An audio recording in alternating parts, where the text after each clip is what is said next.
Hello friends, PND creator চ্যানেলে আপনাদের সবাইকে স্বাগত। আমি আবার আজকে একটা নতুন রেসিপি নিয়ে এসেছি, একটা নতুন ধরনের রান্না। এটা হচ্ছে রুই মাছের জোয়ান ঝাল। একবার বাড়িতে করে খেয়ে দেখবেন, ভীষণ ভালো লাগবে। তাহলে চলুন রেসিপিটা শুরু করি। রেসিপিটা প্রথম থেকে শেষ পর্যন্ত দেখুন। এই যে রুই মাছের জোয়ান ঝাল করতে আমি এই মাছগুলোকে, এখানে আমার 500 গ্রাম মাছ আছে, এই মাছগুলোকে আমি নুন হলুদ মাখিয়ে রেখেছি। আর লাগবে আমার এক বড় মাঝারি চামচের 1 চামচ জোয়ান, আর এই পরিমাণ আদা, আর লাগবে 100 গ্রাম টক দই, পেঁয়াজ কুচি, আর গরম মশলা থেতো করা। এবার আমি কড়াইতে তেল দিয়ে দিয়েছি। যে কোনো তেলেই আপনারা ভাজতে পারেন, সাদা হোক সর্ষে হোক। এবার আমি মাছগুলোকে ভেজে নেব।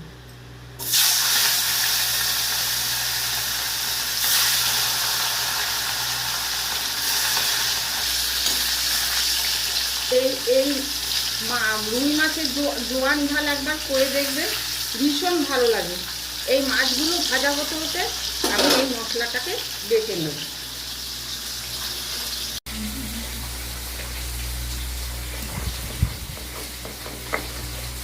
এই মশলাটা আমি শিলে বেটে নিলাম, তাহলে ভালো হবে। এই আদা আর জোয়ানটা শিলে বাটা আমার হয়ে গেছে। এই যে মাছগুলো ভাজা হয়ে গেছে। এবার আমি এগুলোকে তুলে নেব।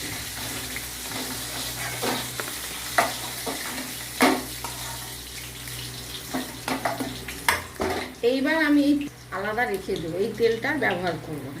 ভাজা কিন্তু যে কোনো তেল দিয়ে করতে পারেন মাছটা ভাজার জন্য। এর মধ্যে কিন্তু আলু দেওয়া যাবে না, আলু দিলে ভালো লাগবে না। এবার আমি কড়াই বসিয়ে দিয়েছি, ওই তেলটা কিন্তু আর ব্যবহার হবে না। এইবার আমি দেব এখানে 1 চামচের মতো ঘি।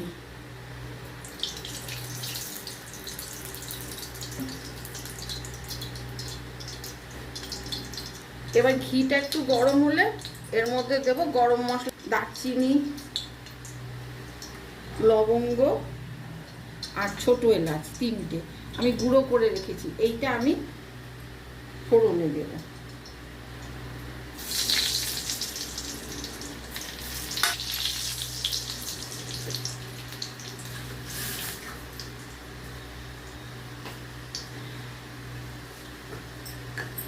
এরপর দেব 1 চামচ চিনি।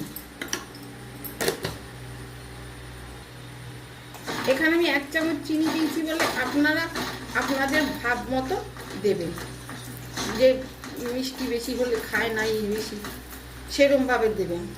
হ্যাঁ, আমি এখানে আমার পরিমাণ মতো দিয়েছি। এবার দেব পেঁয়াজ কুচি। তবে এই মাছে কিন্তু আলু দেবেন না, তাহলে ভালো লাগবে না খেতে। পেঁয়াজটা একটু ভাজা হলে তারপর আমি ওই মশলাটা দিয়ে দেব। এই পেঁয়াজটা একটু ভাজা হয়ে গেছে, বেশি লাল না, এইরকম থাকলেই হবে, এইরকমই ভাজবেন। এইবার এই যে জোয়ান আর আদাটা বেটে রেখেছিলাম, এইটা দিয়ে দেব।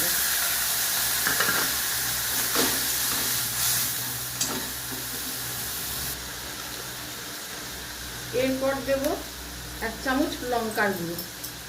আপনারা আপনাদের ঝাল যেরকম খাবেন সেরকম দেবেন।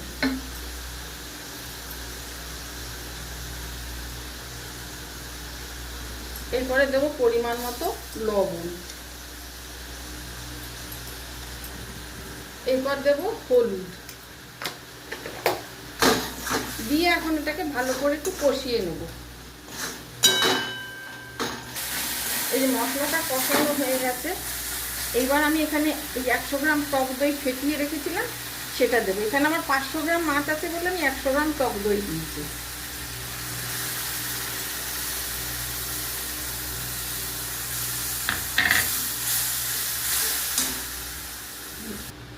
এবার আমি এই বাটিটা ধুয়ে একটু জল দিয়ে দিলাম।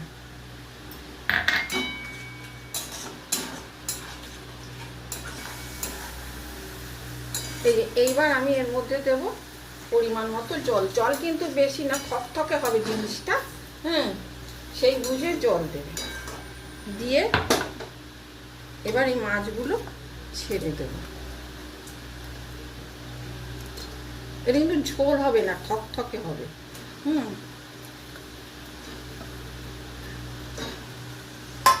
দিয়ে এবার নেড়ে ঢাকা দিয়ে দেবো।